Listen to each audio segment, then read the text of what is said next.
for inside linebackers coach Derek Nicholson. So what's it like for a Florida State guy to be in Miami?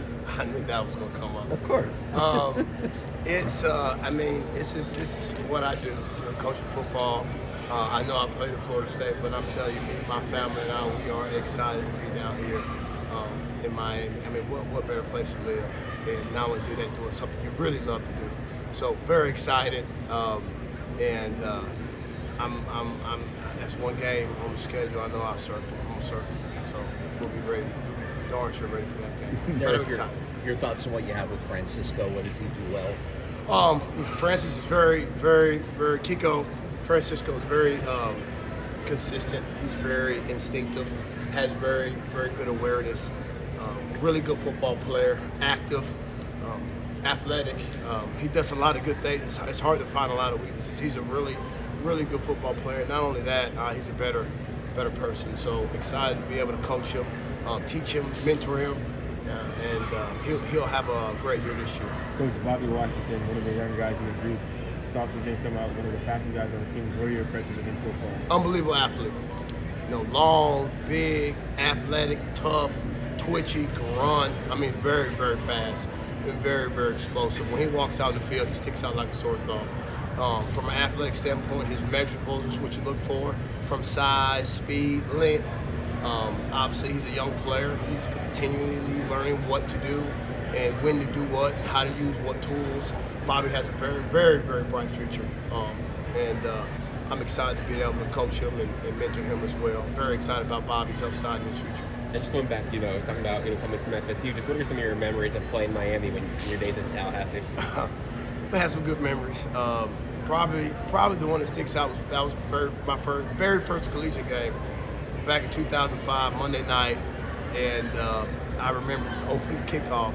Devin Hester was back there, and I'm running down the field. I'm like, wow, this big time college football, and I can see all the cameras flashing. They weren't iPhones back then; it was cameras. And you could see it flashing. I ran down there. I was first downfield and missed a tackle on Devin Hester. So that was a fond memory. Probably my very first play in the rivalry. You weren't the only one to miss a tackle on him. No, not at all. Coach, first season at Miami, just how are things going so far? I mean, you used to coach really well, so you're still in the ACC. Yeah, well, I grew up in the ACC country. Grew up in Winston, North Carolina. Father played in the ACC at North Carolina. I played in the ACC, obviously. Coached in the ACC at another place. So I'm very familiar with the schools here, what offenses and teams like to do from a schematic standpoint, the personnel on each team. So that's a benefit. And so to stay in the conference and be in it, very excited about that because of familiarity and excited to get to work here. It's been awesome. We hit the ground running. The culture and what we're doing, what we're building, the kids in the room, the linebackers, they have said to me, we've done a great job each and every day. I think they've gotten better each and every day. And I'm looking forward to the future and what it looks like because I think we have a very bright future. We have a lot of fine young men in that room. So it's a blessing to coach them. What's it like working with Jason Taylor? It's his first time being a college coach. What's it like working with him? Great. He's a great man. He's a great person, first and foremost. And then he's a great teacher. He does a great job of articulating what he wants to do. And if you can't see it, I mean, if you're out there watching, he's getting the best out of his players. And so that's the definition of a coach is, how can I get a player to a place that he can't get to by himself? And so I think he defines that, and he's a really good person and a really good coach. So it's great to be around him. For the fans out there, what should they expect from this linebacker group? Seems like a really deep group you talked about. We're going to tap, we're going to dictate, we're going to play downhill, we're going to be aggressive in what we do. And I'll tell them we're going to be the complete football player. We got to be great at all three phases. We got to be able to get out the quarterback in the pass rush game, sideline to sideline, very instinctive, having those around the ball in the running game. And then we got to be in windows and be able to blanket receivers and tight ends and whatnot in the passing game, and then be very good cerebral and zone coverage and matching routes and so on and so forth. So we got to be the complete football player, and we got to be able to affect the game in all three phases, and we will. Coach, what have the connections been like with Coach Guidry? What's that been like, and any differences with him as a coordinator compared to other coordinators you've worked with? Man, he's awesome. Very vibrant, enthusiastic. He loves football. He loves ball. Very meticulous. Wants the best out of each and every player and coach, and is going to hold you accountable. And that's all you want. You want that.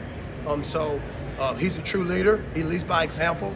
You know, some guys talk it but don't lead it, and he leads by example. And I've been blessed. I've been to work with Brian Brown and Coach Joe G and Jay Hobson, Tony Pecorar, and Mickey Andrews. I've been blessed with Ty Grantham to be around some great defensive minds. And so, you know, Coach G's done a great job. He sets the example. He leads by example. And it's a blessing to be able to work with him. It really is. So excited about this upcoming football season and getting to work each and every day. You know, you get excited going into that defensive staff room with Coach G leadership. Coach, from a The last question for Coach. From a teaching and philosophy perspective, I guess, obviously you got middle, weak side, whatever, strong side. Just how much do you want guys to perfect one thing before switching them over or sort of learning two jobs at once? What's sort of your philosophy? Well, I believe in cross-training, okay? Because in college football, they're not going to just line up and stay there. They're going to move, post-snap, pre-snap. They're going to motion. They're going to shift. They're going to get in different formations. And, you know, if you sit in one spot all the time and they don't know how to play other spots, they can scheme and they can do things to attack you. And so, obviously, the guys got to be able to perfect one seat, one position, but we will cross-train because the best two players obviously will play. And, you know, you want to put the best out there. And so they're all doing a great job. Corey, K4, you know, Kiko, Bobby, West, you know, they're doing a really good job in playing both, in cross-training, and being able to dissect and regurgitate what we're throwing at them.